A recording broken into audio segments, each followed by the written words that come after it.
స్నేహ, ఎప్పుడొచ్చినావు బిడ్డ?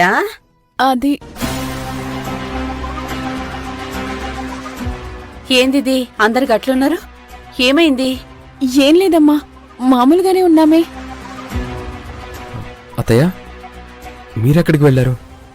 ఆ గుడికి శివ, గుడికి పోయేస్తున్నా.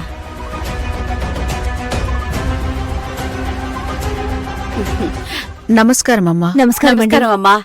ఏం లావణ్య, బాగున్నావా? బాగున్నానండి. అమ్మా, అక్క, మీరెందుకు ఇలా వచ్చారు? ఒక ముఖ్యమైన విషయం మాట్లాడాలని వచ్చాంలే స్నేహ.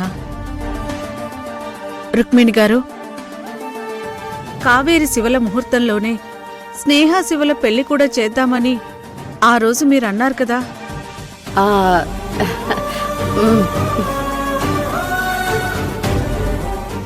మరి ఆ ముహూర్తం రేపే.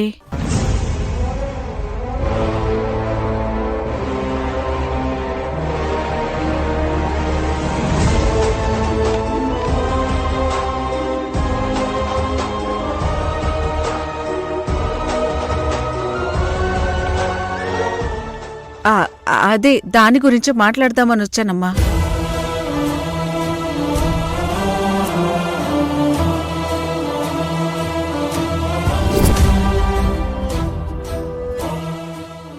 స్నేహ, ఇప్పుడున్న పరిస్థితులను బట్టి నాకెందుకో అప్పుడే మనం పెళ్లి చేసుకోవడం కరెక్ట్ కాదేమో అనిపిస్తుంది.